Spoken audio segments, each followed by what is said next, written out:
All right, it is so good to be here. Your pastor is a dear friend of mine, and I'm excited to be here except for the Ohio weather, because I live in Orlando, Florida. All right, as the pastor said, this is going to be the complete history of the King James Bible in 50 minutes or less. Now, I know a little bit about the history of the King James Bible. I've spent 25 years researching and writing on the history and text of the King James Bible. And this is based on my study of all the primary and secondary source material. I've also written 3 books on the King James Bible. So the following lesson has been greatly condensed and adapted from my 3-part PowerPoint lecture on the history of the King James Bible. My focus is going to be on the important things about the history of the King James Bible. And I encourage you to attend the lectures, and especially to be able to look through the mass of facsimile editions and copies of old Bibles and manuscripts that I'll have on display that relate to the history of the King James Bible. All right, there's 12 things we want to look at this morning. The Church of England, King James, the Hampton Court Conference, the title of the King James Bible, the original tongues, the former translations, the Bishop's Bible Connection, the King James translators, the translation companies, the making of the King James Bible, the 1611 King James Bible, and then after 1611. So first of all, the Church of England.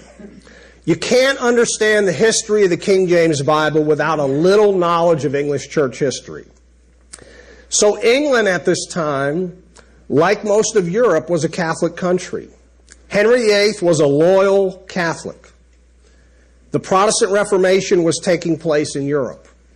In 1534, the Act of Supremacy in England, by that act, Henry VIII broke with the Pope.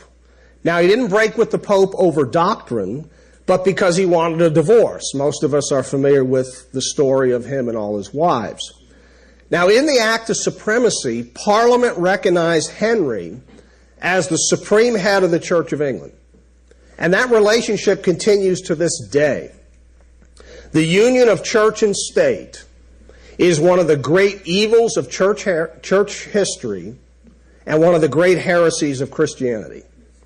Right. Nevertheless, God used that to His advantage to give us the King James Bible. So the Reformation firmly takes hold in England in spite of Henry VIII. And he was followed by Edward, Mary, and Elizabeth. And none of them had any heirs. So the throne of England passed to King James. So, King James, who was he? He had been King of Scotland since 1567. He was the son of Mary, Queen of Scots. He was from the Stuart dynasty. He was crowned King of England in 1603 because he was related to the Tudor dynasty. He was actually the great-grandson of the sister of Henry VIII. King James was educated. He wrote several books. He was Protestant. He was theologically minded. He was a firm believer in the divine right of kings and the episcopal form of government of the Church of England. But God used King James, just like He used King Nebuchadnezzar, just like He used King Cyrus. The case for the King James Bible does not depend on the character of King James. Amen. All right, number 3, the Hampton Court Conference. Soon after King James took the throne, there was a conference held at Hampton Court Palace. This was January in 1604. It was a 3-day conference where the king met with his advisors, bishops, some of whom later became translators of the Bible. Also in attendance were some Puritans. The Puritans wanted to purify and reform the Church of England. They wanted to make it less Roman Catholic. They wanted a more complete Reformation. They objected to certain ceremonies. Now, they weren't Baptist by any means, but they definitely were not Roman Catholic. So the subject of the Hampton Court Conference was not a new Bible, it was church reforms. Not much became of this conference, but the second day, a Puritan named John Reynolds proposed a new translation of the Bible. The king liked the idea, and work began a few months later. That is the birth of the King James Bible, January 1604 Hampton Court Conference. If that had not happened, the Hampton Court Conference would just be lost to history. Nobody would care anything about it. All right, the title of the King James Bible. Here's the original title. The Holy Bible, containing the Old Testament and the New, newly translated out of the original tongues, and with the former translations diligently compared and revised by His Majesty's special commandment. It wasn't called the King James Bible. It wasn't called the King James Version. Early on, though, it was referenced by various names. And the main two things it was called, number one, King James's Bible was a familiar title. But as early as 1620, it was called the Authorized Version. The Authorized Version. All right, the original tongues. I read you the title, and the title mentioned the original tongues. The original tongues, as you know, are Greek and Hebrew. All right, Hebrew. There are hundreds of Hebrew manuscripts. The first printed Hebrew Bible, which of course is just the Old Testament, was printed in Italy in 1488. Then in 1517 and 1525, you have what's called rabbinic Bibles that are printed. And this is the Hebrew Bible with the text and notes and comments of the rabbis. All right, then in the case of Greek, it's a little different. You have thousands of Greek manuscripts. And there are three main editions of the Greek New Testament that were compiled based on the readings in manuscripts. And that would be Erasmus, Stephanus, and Beza. Erasmus had 5 editions of the Greek New Testament from 1516 to 1535. And it was a parallel Greek and English. Then Stephanus had 4 editions from 1546 to 1551. The last edition of Stephanus divided the chapters into verses. And that's where that came from in the New Testament. Then you have Beza. Beza had 4 editions from 1565 to 1598. And these were parallel Greek, Latin, and Latin Vulgate, all in 3 columns on the page. Now, Beza's 4th edition, 1598, was certainly used by the King James translators. However, one of the greatest myths that you'll ever encounter is that the King James translators took Beza's 4th edition, opened it up, and started translating. That's not how it worked, as you'll see if you can come to the lectures Monday, Tuesday, and Wednesday. All right, another thing mentioned in the title was the former translations. The former translations. There were 15 rules given to the King James translators. 2 of these rules relate to the former translations. I'm going to read those 2 rules for you. Number 1, the ordinary Bible read in the church, commonly called the Bishop's Bible, to be followed and as little altered as the truth of the original will permit. Then you also have Rule 14 that relates to the former translations. These translations to be used when they agree better with the text than the Bishop's Bible, namely Tyndale's, Matthew's, Coverdale's, Whitchurch's, and Geneva. Now, let's talk about these former translations in more detail. First of all, the Tyndale Bible. William Tyndale was the father of the English Bible, not John Wycliffe. Now, Wycliffe was a reformer. He lived about 100 years before Tyndale. And at this time, the Bible was forbidden to be translated into English.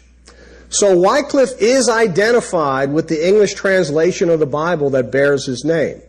But there is no definitive evidence of his active participation in the work of translation. So the so-called Wycliffe Bible was translated into English from Latin, not Greek and Hebrew, around 1382, and then again in 1388. So Tyndale was the father of the English Bible. He was educated at Oxford. He knew 7 or 8 languages. In 1523, he tried and failed to get the Bishop of London to aid him in translating the Bible into English. He moved to Germany and began printing the New Testament in 1525. He had to flee suddenly in the middle of printing to avoid arrest by the authorities. So he didn't give up. He went to another city, and in 1526, Tyndale had printed the first complete English New Testament translated from the Greek. Now, this eventually cost him his life. These Bibles had to be smuggled into England. They were prohibited in England. They were public burnings. Only 3 copies remain of that original New Testament, 1526. So Tyndale then moved to Antwerp in modern-day Belgium, and he wrote several other books, and he worked on Bible translation. He did part of the Old Testament. He did the Pentateuch. He did Jonah, and he did Joshua through 2 Chronicles. And then he also revised his New Testament in 1534 and again in 1535. Now, in 1535, Tyndale was betrayed by another Englishman. He was imprisoned in a castle in Belgium near Brussels for over a year. He was condemned as a heretic. He was strangled, and he was burnt at the stake in 1536. His last words were recorded as, "Lord, open the King of England's eyes." Now, why would he have to make a statement like that? Church and state. Everything was church and state. If you wanted to get a Bible done, it had to get approved by the state. Now, Tyndale influenced the English language and all future English Bibles. About 70% of our authorized version is William Tyndale.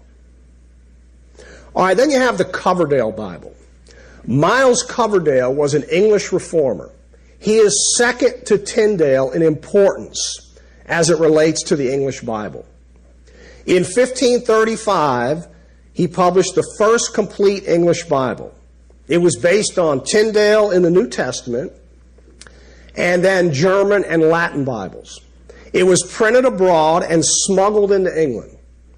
It had a dedication to Henry VIII. And then in 1537, he had a revised edition.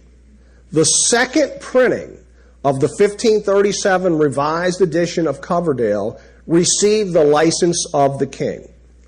1 year after Tyndale was put to death to try to get the Bible in the hands of the English people. All right, then you have the Matthew Bible.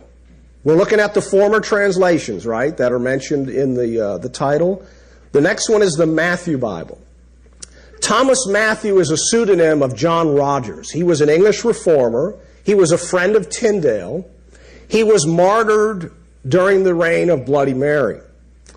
Now, in 1537, he put out the Matthew Bible. It's based on Tyndale in the New Testament. The Old Testament is based on the Tyndale Old Testament books that he had translated. Remember, it wasn't the complete Old Testament. So the rest of the Old Testament was based on Coverdale. It had a dedication to Henry VIII, and the Matthew Bible was actually licensed by the king, and there's a statement at the bottom of the title page that says it's licensed by the king. All right, then you have the Great Bible. This is a large-sized Bible. It's a revision of the Matthew Bible by Coverdale. So Coverdale didn't revise his own Bible. He revised what he thought was superior, the Matthew Bible. And it was followed by 3 more editions in 1540. The first was 1539, so 3 more in 1540, 3 more in 1541. The title page of the Great Bible has a woodcut of Henry VIII giving copies of the Bible to Thomas Cromwell, his chief secretary, and Thomas Cranmer, the Archbishop of Canterbury. And then another image of Cromwell and Cranmer giving the Bible to the clergy and the nobility. So Beginning with the 1540 edition, there was also a prologue written by Cranmer that was included in the Bible. Then you have the Geneva Bible. The Geneva Bible was translated by English exiles in Geneva, Switzerland, during the reign in England of Bloody Mary. The Geneva Bible was the work of William Whittingham and at least 5 others, including Miles Coverdale. It was published in 1560. There were many printings and editions up until 1644. It had a dedication to Queen Elizabeth. It had extensive introductions, notes, and annotations. The New Testament of the Geneva Bible was based on the 1557 New Testament of William Whittingham that he undertook himself. It followed Whittingham in 4 important respects. It was printed in Roman type. It used italics to represent words not in the original languages. The chapters were all divided into verses, and each verse began on a new line. All right, then you have the Bishop's Bible. Now, the Bishop's Bible was the first translation by a large group. And the men in this large group, they translated individual books. The Bishop's Bible was overseen by Archbishop Matthew Parker. Most of the translators were bishops in the Church of England. That's why it was called the Bishop's Bible. Now, there were several failed attempts in English history of the bishops to translate a Bible, but this one succeeded. 1568 was the first edition. There were 18 editions. The last one was 1602, which is significant in its own right. We'll talk about that in a minute. The Bishop's Bible had an engraving of Queen Elizabeth on the title page. However, there was no dedication to the Queen, and there was no license from the Queen. It was actually authorized by the bishops. Now, there were some rules given to the translators, and some of these rules parallel the rules given to the King James translators. The Bishop's Bible was based on the Great Bible. It even contained Cranmer's prologue from the Great Bible. The text was in black letter, but it did follow the Geneva Bible in dividing the chapters into verses and beginning each verse on a new line. Some familiar phrases from our authorized version originate in the Bishop's Bible. All right, so number 7. What is the connection between the Bishop's Bible and the King James Bible? There are 6 direct connections between the bishops and the King James that I want to mention. You cannot fully understand the history of the King James Bible without a knowledge of the history of the Bishop's Bible and its connection to the King James Bible. So right away you need to understand this. The King James was a translation and a revision. All right, there are 6 direct connections. Number 1, the translator's rules manuscript. I read you Rule 1 and Rule 14 a few minutes ago. Those rules specifically mention that the King James Bible was based on the Bishop's Bible. All right, number 2, Barker's Bill.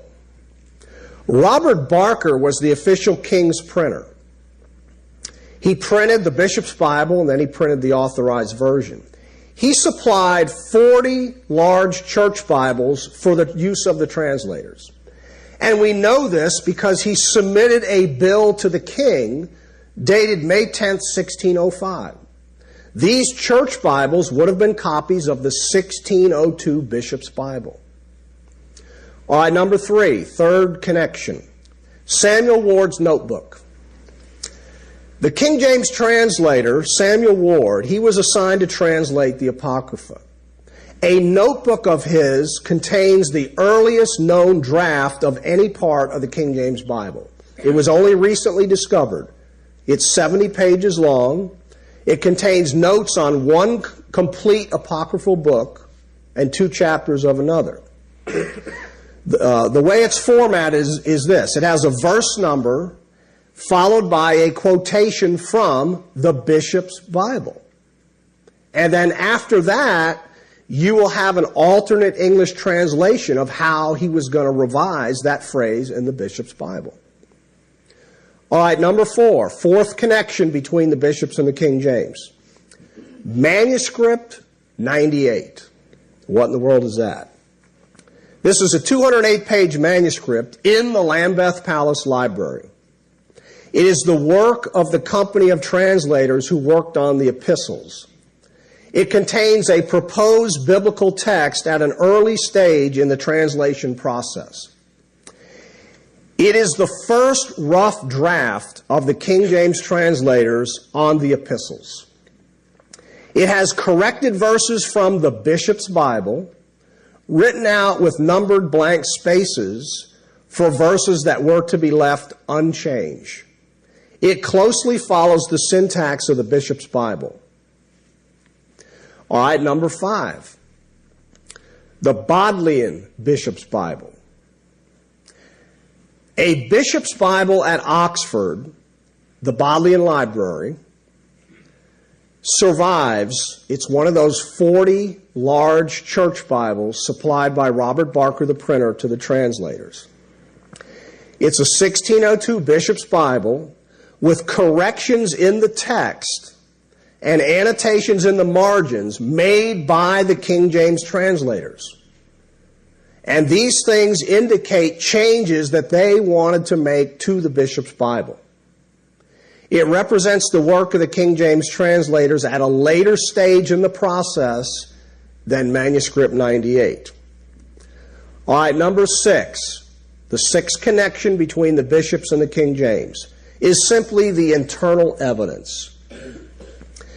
If you take the New Testament of the 1602 Bishop's Bible and you compare it with the New Testament of the 1611 King James Bible, you'll find that 26.4% of the verses read exactly alike. 91% of the text is approximately the same. So those are the 6 connections between the Bishop's Bible and the King James Bible. All right, the translators. Number 8, the translators. In July 1604, there's a letter that King James wrote, and he mentions in this letter that he appointed 54 learned men, that's his phrase, as translators. And he also sought the assistance of other learned men throughout the land to aid in translating the Bible. Now, the King James translators were indeed learned men. They were the greatest Hebrew and Greek scholars of their day, but of course also Latin and many other languages. Now, of the 47 men listed on manuscripts containing the names of the translators, there's only 47. However, we do know of other men not listed who did have a part in the translation. The King James translators spoke of themselves in their dedication and their preface to the Bible. So they were the greatest scholars in the world, but what did they say about themselves? They said, "We are poor instruments to make God's holy truth to be yet more and more known unto the people." Compare that with these modern scholars that do these modern versions. You know, they're so full of themselves and puffed up with how great scholars they are, how they can just correct the King James Bible that's God's honored for 400 years. So the King James translators weren't full of themselves like these modern translators. Now, in 1650, you have the very first attempt to provide biographical information about the King James translators.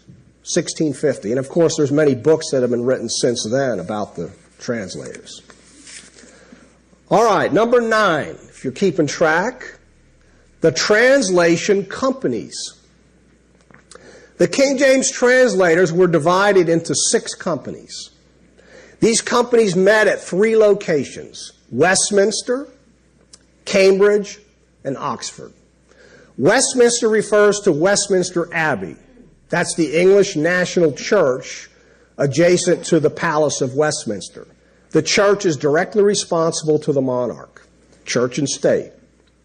Now, Cambridge and Oxford, you may know, are the oldest and most prestigious universities in Great Britain. All right, there were 6 companies. Here are the assignments. The first Westminster Company, they translated Genesis through 2 Kings. The second Westminster Company translated Romans through Jude. The first Cambridge Company, 1 Chronicles through Song of Solomon. The second Cambridge Company, the Apocrypha. The first Oxford Company, Isaiah through Malachi. The second Oxford Company, Matthew through Acts and Revelation. Now, Archbishop Richard Bancroft was the chief overseer of the King James Bible. He had attended the Hampton Court Conference, and he was actually the Archbishop of Canterbury from 1604 until his death in 1610. So the man that overseed it never lived to see the finished product. All right, number 10, the making of the King James Bible. There are extant some original letters, documents, and manuscripts that relate in some way to the work of the King James translators. I discuss all that are known in my book, King James, His Bible, and Its Translators. There are 7 major pieces of evidence that I want to mention right now, and they give us some insight as to how the translators transformed the 1602 Bishop's Bible into the 1611 Authorized Version. All right, number 1, the translator's rules manuscript. There are 7 copies that survive. They differ slightly in wording and spelling. Most of these manuscripts also include the names of the translators and the company they served on. So that's the translator's rules. All right, number 2, the English report to the Synod of Dort.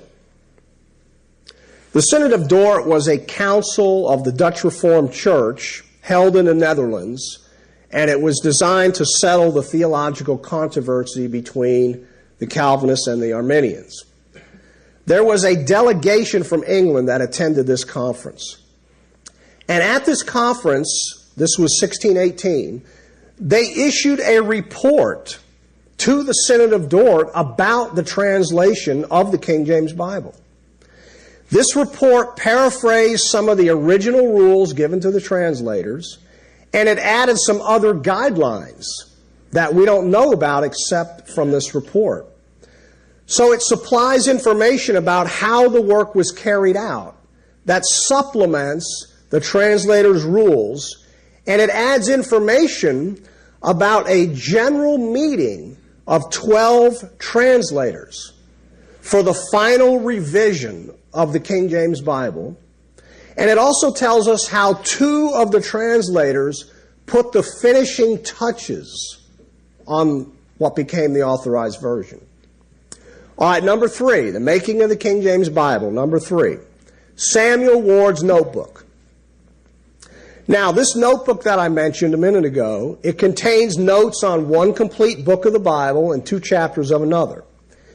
It has proposed revisions to the Bishop's Bible. What does it show us? It shows us a translator working individually on a particular book of the Bible. And then he would bring those results into his company for everyone else to review. All right, number 4, the making of the King James Bible. Number 4, manuscript 98 again.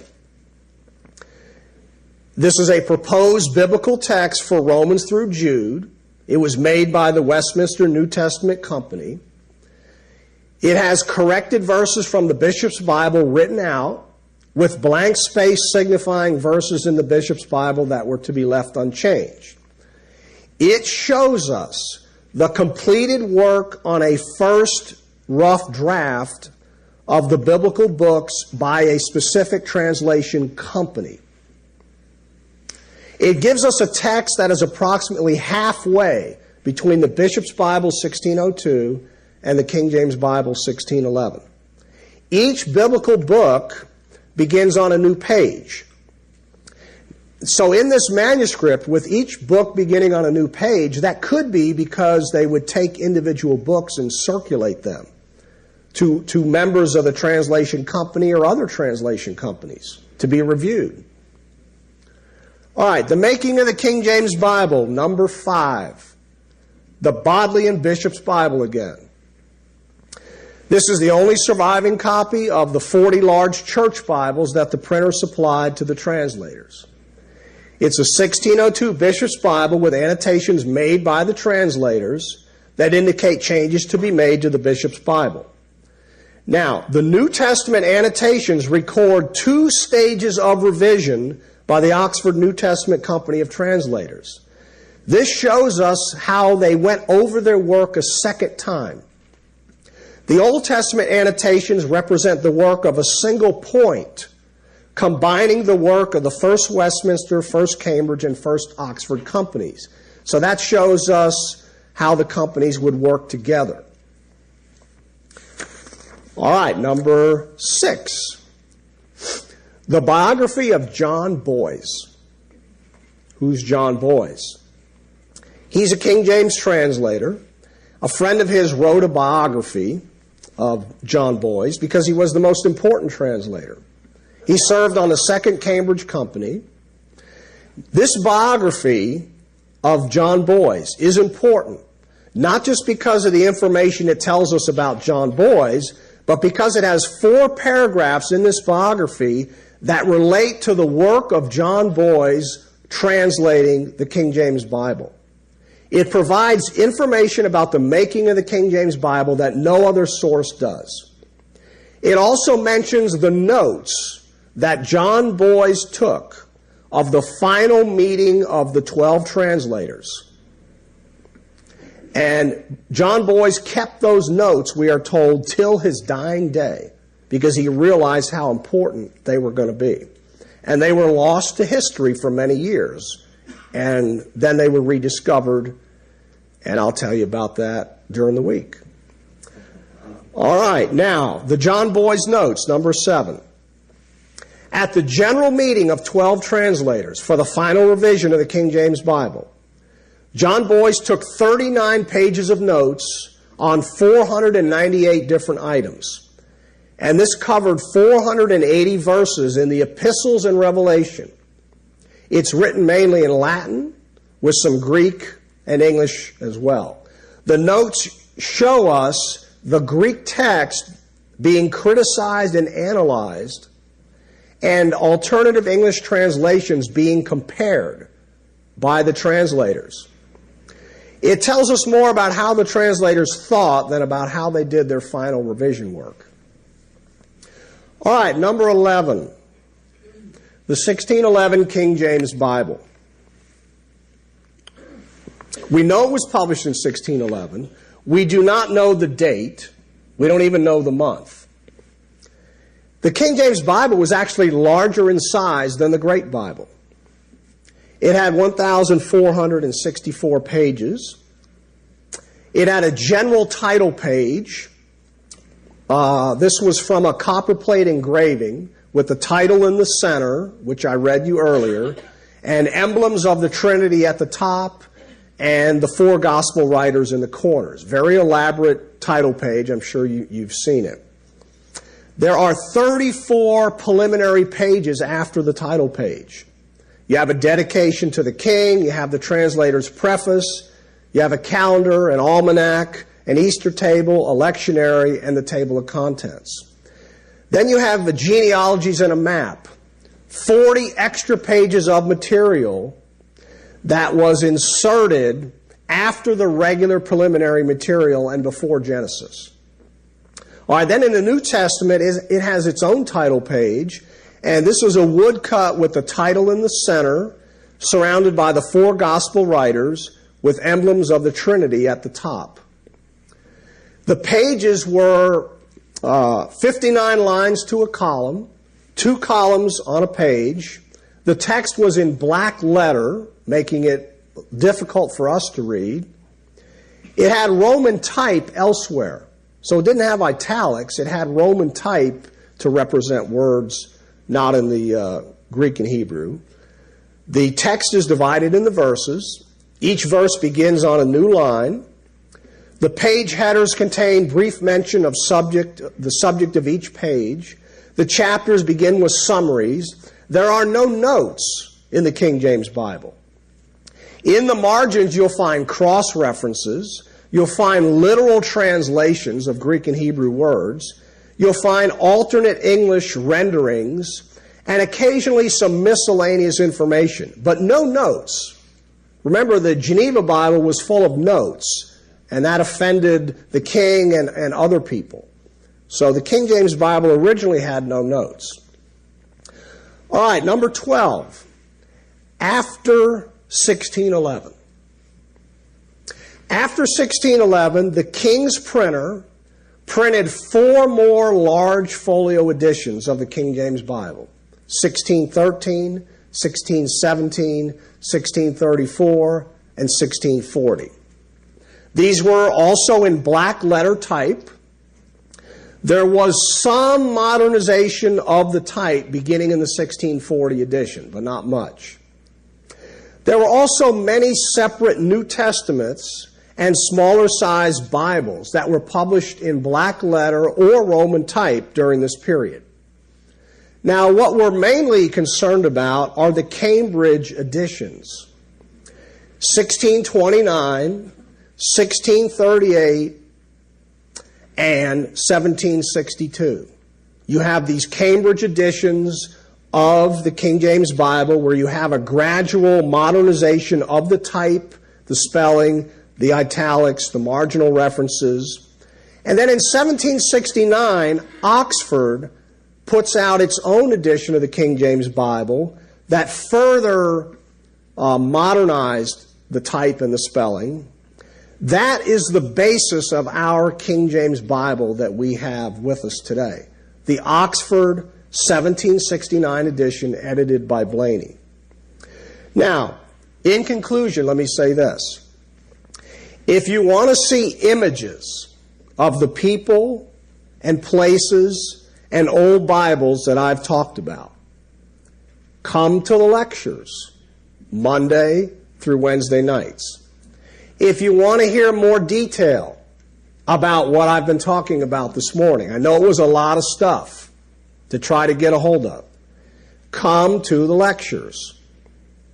If you want to see facsimile editions and copies of all these old Bibles that I've been talking about, and I mean all of them, and also manuscripts, copies of all the manuscripts that relate to the history of the King James Bible, come to the lectures. Now, the lectures, there's 3 lectures. The first one, Monday night, is called The Prehistory of the King James Bible. Tuesday night will be the Bishop's Bible and its relationship to the King James Bible.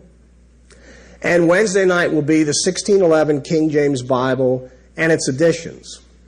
So I hope you can make all 3 lectures, and I look forward to seeing you then. Thank you, Pastor.